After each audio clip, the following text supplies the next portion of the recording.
whether the team is performing clean or unsightly. We'll cover it all here on Washington Football Nightly. I, of course, am your host, Louie T. Thank you for joining me. Let's get to tonight's lead story. So, I've had a chance to comb through the first half and much of the second half of the Washington football team's offensive film in Week 4 versus the Baltimore Ravens. And I must say, after combing through the first half in particular, and that's already up on Patreon. If you're a Patreon or a patron of mine, first and foremost, thank you for your patronage. And if you're not, what are you waiting on? Get some of this film and see what is going on during the games on Sunday as we try to make sense of some of the things that don't necessarily make a ton of sense during Sunday's action when we're watching live on the TV copy. So, you know, when you're watching the game, when you're in the game and you're in that moment, you don't realize certain things until you actually go back and watch. And I thought this week was a little bit odd in the sense that I didn't realize just how much we dominated the football in the first half of this game. Do you know we had 41 offensive snaps in the first half of this game? And, you know, it was funny because when I went back and I started breaking down the film in the first half, and it was a long film breakdown, there were some things that really, you know, troubled me. There were some things that were really interesting. And I thought we did some really good things in the first half of that football game. Offensively, we really did. And, you know, I watched that first possession and I'm like, man, we actually had something going on that opening possession of the game. And then they blitzed and the offensive line and Dwayne didn't do a good job of picking it up. But again, you got to give credit where credit is due sometimes. And the Ravens did a phenomenal job on that particular blitz. And they did it again later in the game in the first half, as a matter of fact, of disguising how many guys they were coming with. They brought 6 guys up to the line of scrimmage, made it look as if it was going to be a 6-man pressure. Dwayne slides his line to the left to account for that additional pressure, leaves an unblocked defender on the right side. They drop one of those guys out, and so it looks like a 6-man pressure. It ultimately is a 5-man pressure. One guy comes scot-free off the edge, and I was shocked that Dwayne looked surprised that this guy wasn't accounted for. I didn't understand why he seemed so shocked by this guy that's a free hitter coming off the edge. Well, you slid the protection the opposite way, so what did you think was going to take place? Nonetheless, that was a really promising drive early in the game that got stunted by the sack. But what it led me to kind of come to the conclusion of was that we can move the football, but because of the lack of chunk plays, we can't continue to have the offensive output that we had in Week 4 and expect to score a bunch of points. So let me explain that a little bit, because that was kind of junky and muddled and clunky in my explanation. So we moved the football against the Ravens in the first half, believe it or not. If you can play some of those plays back in your head and string them together, you'll realize that we were really successful early in the game. You know, there was a 3rd and 11 conversion to Antonio Gibson, the one that he popped for the big gain. There was a 3rd and 9 wide receiver, or 3rd and 10 wide receiver screen that we threw to Cam Sims that went for 9, and then Dwayne then quarterback sneaked on 4th and 1 and picked up the first down. Like, we did some good things. We converted on 3rd down. We created some situations that put us in some advantageous down and distance opportunities. I thought we ran the football effective early in the game. There was the second play of the game that Antonio Gibson has a 14-yard run. And so there were a lot of good things we did in the first half offensively. But here's the problem that exists with us. You get 4, you get 3, you get 7, you get 1, you get 2, you get 9, you get 2, you get 1, you get 1, you get 9, you get 1, you get 2, you get 6. Eventually, you're going to run into something going wrong. That's what the defense is banking on. And if you're a great offense, or you have elite weaponry, you can do the 13-play drive in your sleep. Like, Tom Brady has made a living off of that, whether in New England or now in Tampa Bay. He's made a living going, 12 or 13 or 14 plays on a drive. 7-yard gain here, another 8-yard completion here, another 5-yard completion here. Here's a 3-yard completion. Here's a 6-yard completion. Here's a 5-yard run. Here's a 4-yard run. Here's a 6-yard completion. Here's a 2-yard run. Here's a 1-yard run. Here's an 8-yard completion. Here's an 8-yard completion. Here's a 2-yard run, a 2-yard run, a 1-yard run, a 6-yard, and matriculate the ball down the field. And when they need that key completion on third down, Brady gets it. They move the sticks, and they get into the end zone eventually. Where we run into problems is that we're not capable of not making a mistake for 13 straight plays. Something's going to go wrong during the course of a 13-play drive. Something else that I noted, and I'll go back to that point and elaborate on it. Something else that I noted is that we start in pretty terrible field position on most drives. There aren't many drives where you say, okay, let's go. We got the football at our own 39-yard line. Let's go make something happen. Most drives, we're starting inside our own 25-yard line. So either the opposition has scored and they kicked it out of the back of the end zone, and we're starting at the 25-yard line, or they kick it and somehow we have to return it. And God forbid we have to return the football these days, because whether it's Steven Sims or it's Isaiah Wright, or it doesn't really matter who's back there, they can't get the ball back to the 20-yard line to save their lives. And if we do happen to get some kind of nice return, let's say it's out to the 31-yard line, you bet your ass there's going to be a block in the back or a holding penalty, and we're going to end up starting that drive at the 11-yard line instead of the 31. So whatever the case may be, whether it's a punt, a kickoff, a return, it doesn't matter. We don't have great field position. Ever. So what you're asking this offense that really isn't capable of doing this right now is you're asking them to go 87 yards. You're asking them to go 89 yards. You're asking them to go 81 yards consistently without making a mistake, and they're not capable of doing that right now. Now, it's not even the penalties that are actually doing harm to us. It's just negative plays or missed opportunities. So I'll give you an example in this game. So we're moving the football, and you get into a situation where you're like, man, we're doing some really good things here. And then all of a sudden on a 2nd down and 8, you get a batted ball, incomplete.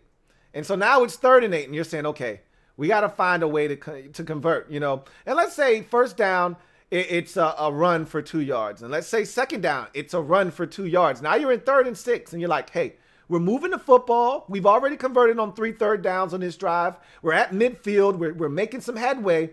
Let's see if we can't convert this 3rd and 6 and move the sticks. And then you get something stupid like 2 guys in one area. If you remember this play in the game where you've got 2 guys in the same spot, all right, and tight end Logan Thomas thinks the ball is intended for him, so he puts his hand up, deflects the ball, not knowing that Dontrell Inman is right behind him, 4 yards behind him, wide open for the 1st down, and that's who Dwayne's really throwing the football to. There's no play in the playbook that has 2 guys lined right up directly behind each other 4 yards apart. I assure you, with every fiber of my being, that there is no play in the playbook that has 2 guys lined up right behind one another 4 yards apart. So obviously somebody made a mistake there. The spacing on this team with their routes sometimes is atrocious. We had 2 or 3 different instances in this particular game alone where the spacing was egregious, okay? Remember that play against Arizona where Terry and Steven Sims were in the same spot over the middle of the field, and Dwayne threw the football and it hit off of somebody and almost got picked off, and it looked weird, and you're like, why is there 7 guys in the same spot, and there's only 2 of our guys and like 4 of theirs, and why is there so much traffic in one area? Because somebody made a mistake. The depth of the routes weren't correct. Somebody didn't run their route at the proper depth, and now you've got 4 defenders being brought to one central location, and this could get ugly fast. And so we've got to do a better job of doing the little things right, like running your route at the right depth. running your right route at the right spot and sitting down. If it's zone, sit down. If it's man, keep running. We got to do the little things right, and we don't right now. It's a lot of little things that mess us up. And so at some point, the opposition is counting on us to mess up, and we usually do. Whether it's a false start penalty or Dwayne takes a needless sack. We've seen that how many times where you say, Dwayne, get out of there. Don't take that sack. And he does. Or Dwayne throws a swing route and it ends up being a 2-yard loss. And now it's 2nd and 12. And instead of them trying to get a little bit of that back with a pass, a short pass, a slant or something, they try and run the ball. Well, that run only gets 1 yard. Now it's 3rd and 11. Good luck converting that. And that's how a drive ends that quickly.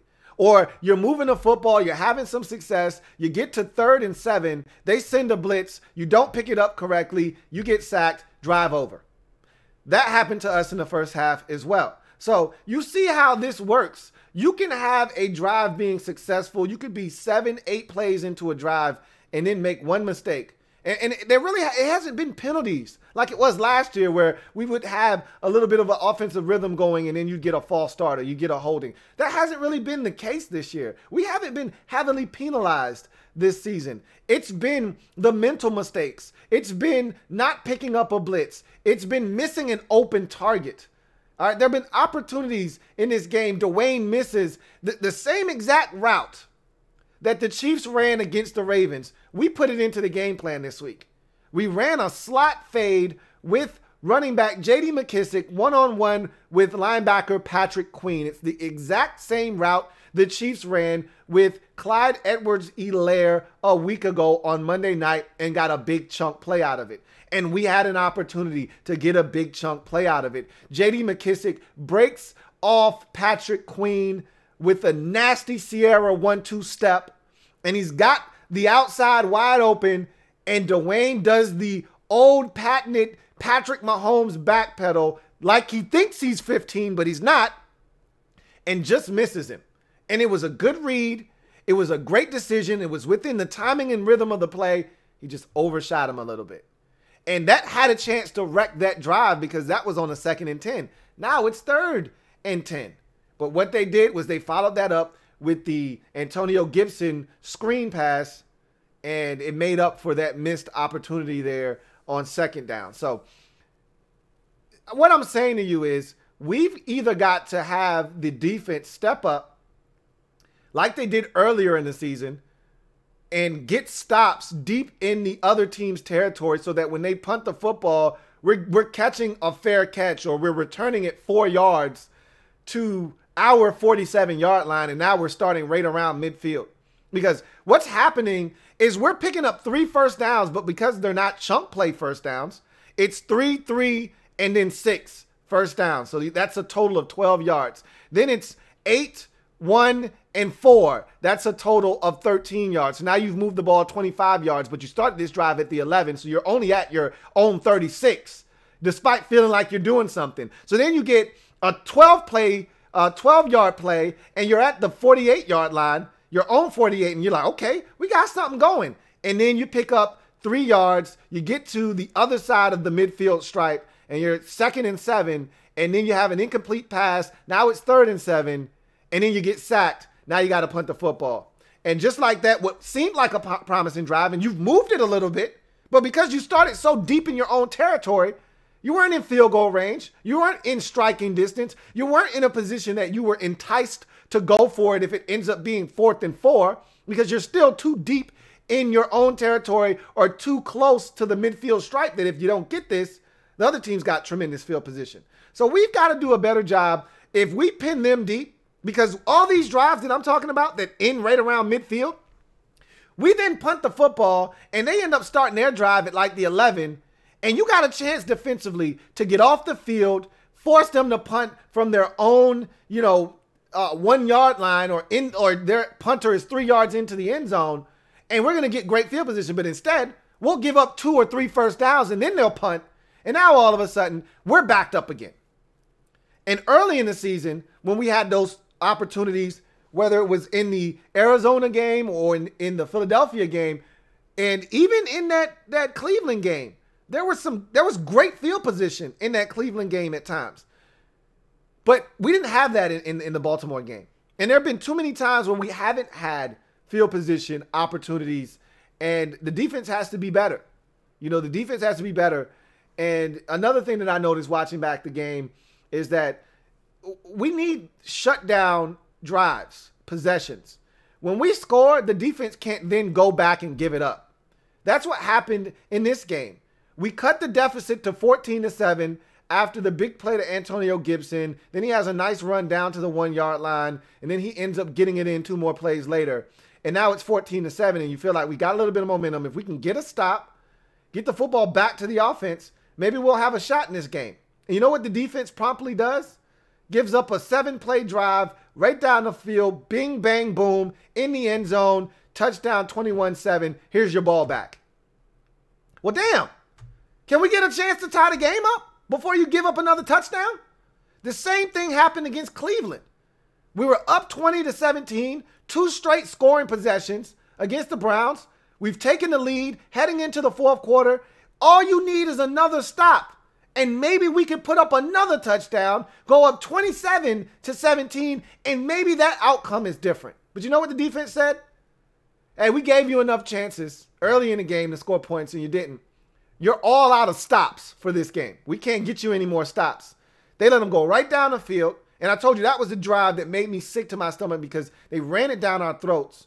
And boom, they're in the end zone. It's 24-20. The game was never the same. When we score touchdowns, we can't then just go back and give it up. So when we talk about the defense or the offense as the culprit, yeah, the offense at times isn't carrying its weight. But when it finally does get in the end zone, how about the defense do something to accompany the offense? How about they do something to accommodate the offense? They score a touchdown, you go out and get a stop and see if they can't string together multiple scoring possessions. I watch the Saints, and I know our offense is nowhere near the Saints. All right, but this is just for the purposes of this conversation we're having. They fell down 14-0 in the game versus the Lions on Sunday. And then I watched them put together 5 straight scoring drives, 5 straight touchdown drives, spanning the 2nd quarter, the 1st quarter, all the way to the 3rd quarter. 5 straight possessions, all touchdowns. And you know how that's possible? You know how you get into a rhythm where you're able to do that? The defense gets stops. Now, one of those possessions, Detroit had a chance to score a touchdown. Matthew Stafford throws an interception. Defense still made a play in the end zone. They were driving. They had a chance to at least get a field goal out of the possession. He throws a pick in the end zone, and they turned that into a touchdown as well. All I'm saying is, in order for them to come back in the game the way that they did, the defense had to then get stops. You know how you can't come back? You know what they call it in the NBA? Trading baskets. When you're down 16 with 9 minutes left in the game, you know how you can't come back? Is if you score 2 and then they go down on the other end and they score 2. You make a 3 and then you give up a 3 in transition on the other end. You know how that works? You're not gaining any ground. That's why we don't have any success right now, is because we're not playing complementary football. Yeah, if the offense is struggling early, defense, you got to hold it down until they get their shit together. Offense finally scores a touchdown. Well, we need a stop now, defense. More so than any other point in the game. Give the offense a chance to string together 2 straight possessions of touchdowns without being interrupted by the other team's offense sliding their own touchdown of their own in there. So I just wanted to talk about the film from the first half of this Ravens game. It was intriguing because we actually moved the football. We had the ball for 41 snaps.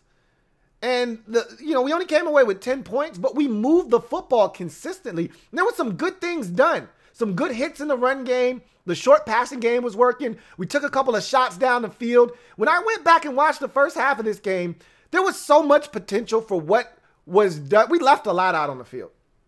Put it that way. We left a lot out on the field, especially in the first half of this game. When I went back and I watched, I said, man, there were so many opportunities for us to score 24 points in that first half, and we just didn't, for whatever reason. And there are a multitude of reasons. We left a lot out on the field, especially in the first half of this game. We really did. And by the time we tried to figure some things out, you were already down 28-10 because the Ravens got the opening kickoff of the second half, and they went right down the field and they scored a touchdown. And before you could even try to capitalize on the turnover that you got at the end of the first half that led to a field goal, before you could even try to capitalize, the defense just gave up another touchdown to Mark Andrews, wide ass open, and now it's 28-10. Good luck. You're going to need it. Got to get stops. We can blame the offense all we want, and it'd be nice if they put up 30. Yeah, that'd be great. It'd be nice if they got some help, though. They haven't had real help from the defense since week 2. They got one interception in week 4, and that was literally with 41 seconds left in the first half. We got to do better, man. We got to do better. And I'm encouraged. Every time I watch the film, I'm encouraged because when I watch the games live, I'm like, man, this is rough. And then I watch the film and I'm like, that wasn't as bad as I thought it was. A missed opportunity here, a missed opportunity there. You know, this guy doesn't do his job here. This guy doesn't do his job there. And all of a sudden, what could have been wasn't and isn't. So we're not, what I'm saying to you essentially is we're not as far off as you think. That's all I'm going to say to you. I digress. Let's move on to social media maneuvers. And I want to read a couple of comments, react to them, and then we'll get out of here for the day. So I want to read a comment from my man Derek B. From one of his Patreon comments that he made. And so I want to read this and react to it because me and him have been having a running dialogue recently about the running game and the lack of consistency and effectiveness of the run game. But we're not going to talk about that this time. I want to read this latest comment that he's talking about now. So Derek B writes, remember when you were dumping on the Giants receiving core? Well, Slayton, Shepard, and Tate would beat out all of our wide receivers for the number 2 spot behind Terry. So let's react to that first. That's the point, is that Giants fans think that they have a number 1 wide receiver on their team. They don't. I told you they got 22 twos, and that's fine. But you can't be successful in this league at a high rate. And I'd argue that not all of those guys are number 2s. Honestly speaking, I think the only guy that I look at as a true number 2 receiver at this point is Sterling Shepard, and he's never healthy. But Golden Tate to me is a 3rd option at this point of his career, and Darius Slayton is a 3rd option to me as well. I don't think he's a true number 2 wide receiver. He's too inconsistent for me.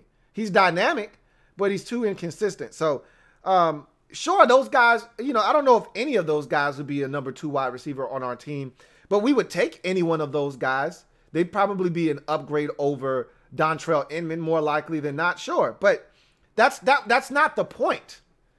As a whole, I wouldn't take those 3 over what we have at receiver. Terry by himself is better than this entire group that you just named. And that's the point. Is you take Terry and you add Steven Sims to Terry McLaurin, and I take those 2 over all 3 of these guys from the Giants wide receiving core. So just by that alone, our wide receiving core is better than theirs.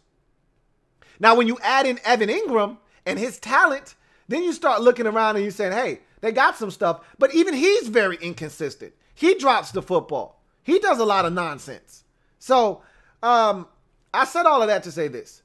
You know, the wide receiving core could definitely use an upgrade, but it's not as bad as you're making it out to be. And then we continue on. Derek B writes, give me the teams other than the Jets that our wide receiving core would rank higher than. I just gave you one in the Giants. He says, you saw the Jets game. Who on our squad is going to turn a short pick into a 60-yard TD like Jerry Jeudy did?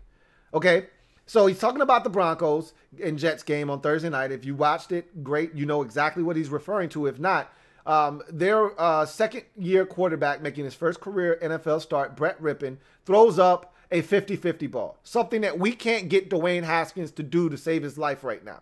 But he throws up a 50-50 ball in one-on-one coverage. It looks like a surefire pick. Pierre Desir is in perfect position to pick the ball off. Jerry Jeudy goes up, climbs the ladder, and takes it from him. It's not really all that impressive of a Moss job. He literally jumps up And he doesn't go and high point the football. It literally falls into his chest, and he just takes it from him. And Pierre Desir does a poor job of high pointing the football, and Judy takes it from him and walks into the end zone for a 60-yard touchdown.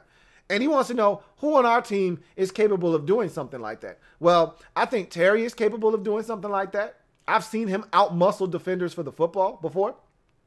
I think that Antonio Gandy Golden, if given an opportunity, which is what we drafted him to do, is capable of doing that.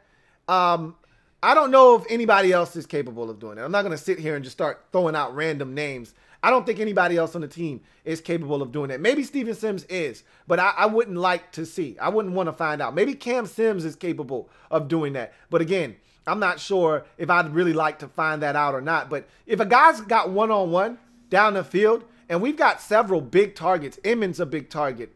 Isaiah Wright's a big target, although I don't think Isaiah Wright is a guy you want to send deep. Cam Sims is a big target.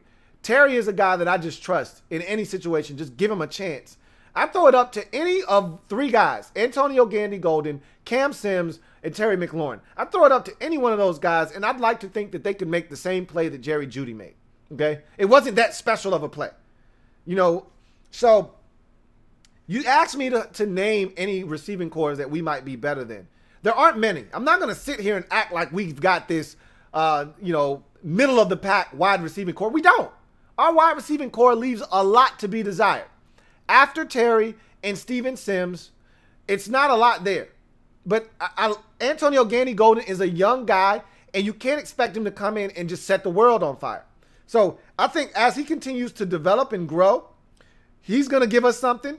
Obviously, I don't want to count guys that aren't able to help us right now, but you see what we got a little bit out of my man out of NC State last year that got injured in the offseason. Like, let's not act like it's mincemeat around here. So you asked the question, I'm going to give you an answer. We're better than the Jets. We're better than the Giants, okay? That's two wide receiving cores right there. As you go through the list of teams in the league, you're not going to find many more, okay? In our division, I'd take our wide receiving core over the Eagles. They're not healthy. Maybe when they're healthy, they're better, but they're not healthy. So I'd take our guys over their guys right now. Carson Wentz, did you see who he was throwing to on Sunday night? All right. So I'd take our guys over their guys right now. Now, if they're fully healthy and you got Jalen Reagor and Deshaun Jackson and Alshon Jeffrey, never, ever trust a man with two first names, and all of those guys, then it's a different story. But those guys are never healthy. I'll take our guys over the ones that they're putting on the field currently. Dallas has arguably the best wide receiving core in all of football, so no. Green Bay, I wouldn't put ours ahead of theirs, even though, outside of Devontae Adams, their wide receiving core looks a lot like ours, but Allen Lazard has stepped up, and other guys seem to always step up for them. So Green Bay's better. Minnesota's better. Detroit's better. Chicago's better, even though they leave a lot to be desired, but Chicago's better. You go to the NFC South, Tampa Bay's better. Carolina, I'm lukewarm on Carolina. I still don't think they have a true number one wide receiver. I think they got a bunch of 22-2s out there as well. But I think most people would take, Curtis Samuel and DJ Moore, those two over the collection of what we have. I don't know if Terry by himself is enough to outweigh those two. For me, it is. I'm not a huge fan of either one of those guys. I put us ahead of Carolina, honestly, in terms. I'm lying. They got Robbie Anderson. I take that back. Carolina's better than us. Atlanta's better than us. And who's left in that division? Carolina, Atlanta, Tampa. New Orleans is better than us. All right. So then you go to the NFC West. Seattle's better than us. Arizona's better than us. San Francisco's better than us. And the Rams are better than us. So then you get to the AFC. I already said the Jets aren't. The Bills are better than us.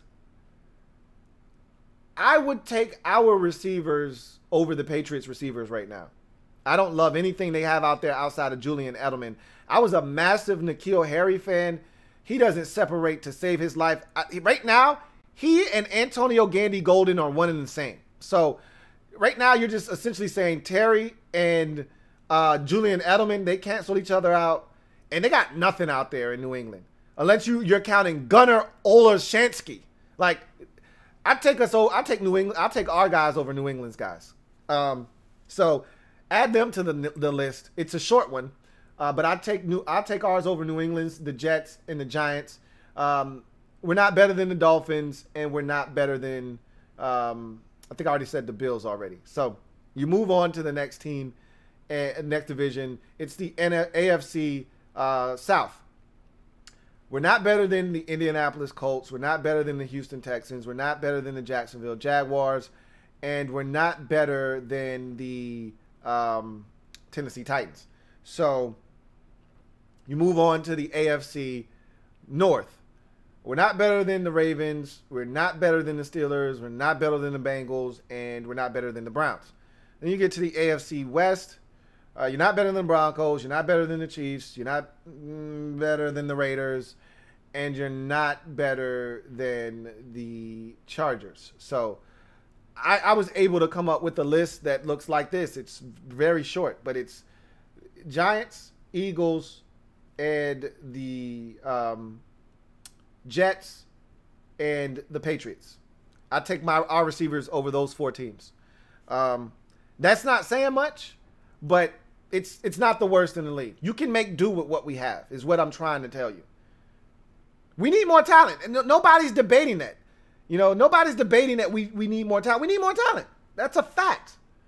Now, I want to get to a couple of comments on YouTube, and then we'll get out of here.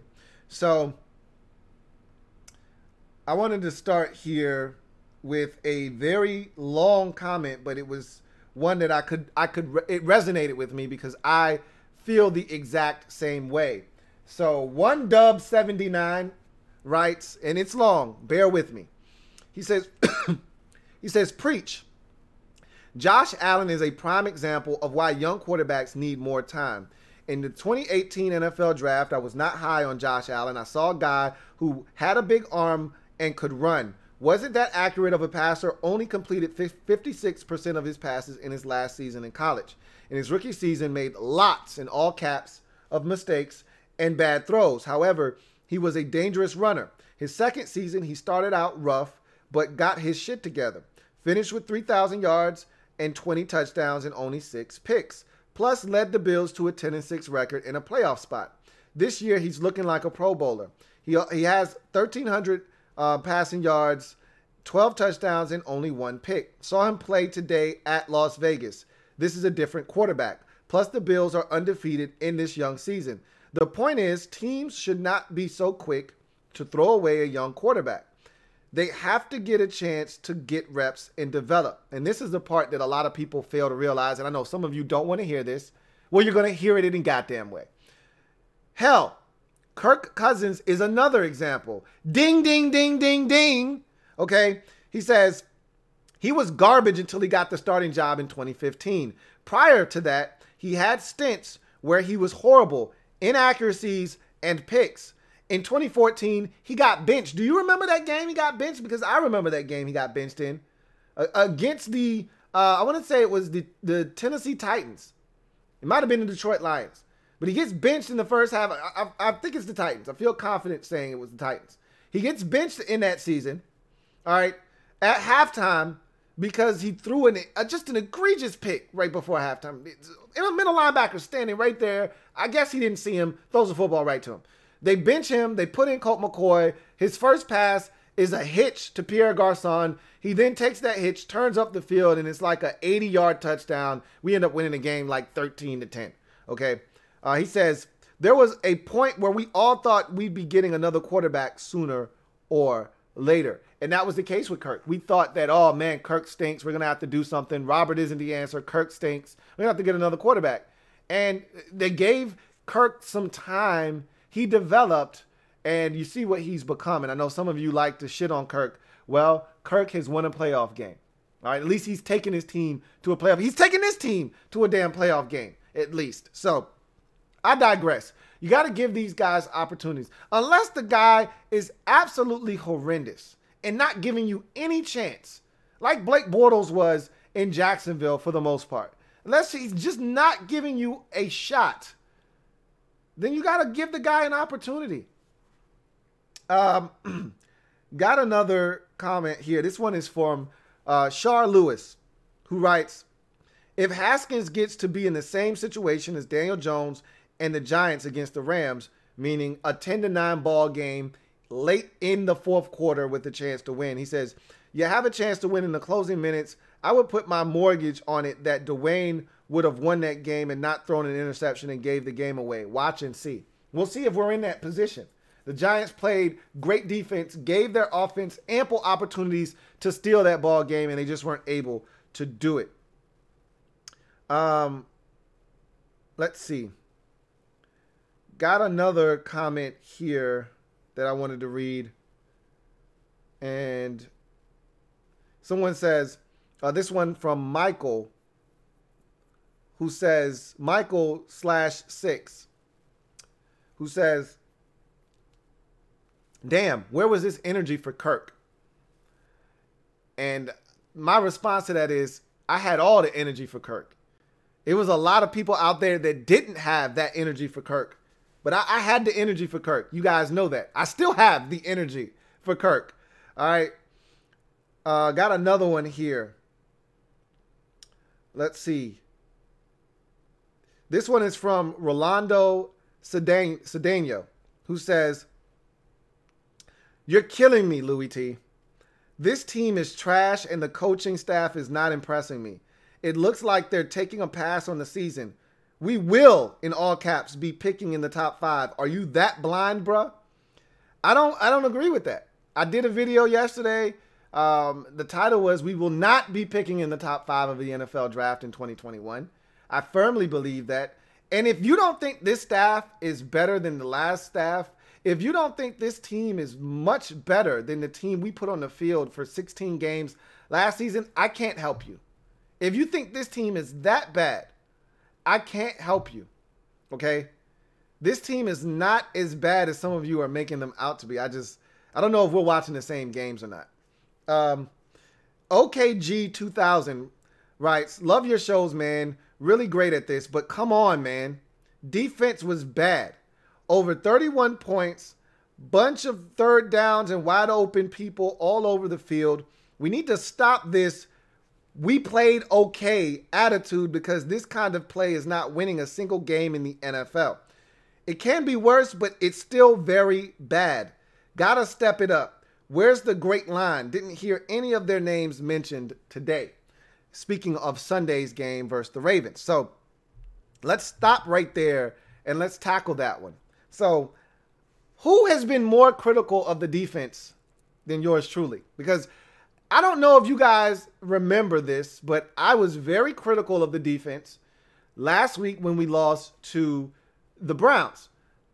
Everyone was talking about how bad Dwayne was. Oh my God, he threw 4 picks. We had 5 turnovers, or he threw 3 picks, excuse me, and he had a fumble. We had 5 turnovers. He was terrible. And what did I say? I didn't want to talk about Dwayne right away. I said, forget about Dwayne for a second. Can we focus on this defense that isn't getting off the field? Now, Chase Young makes a massive difference. And we did not have Chase Young for half of the first half and none of the second half. He makes a massive difference. We did not have Chase Young in this game. I've already talked about that. He makes a humongous difference.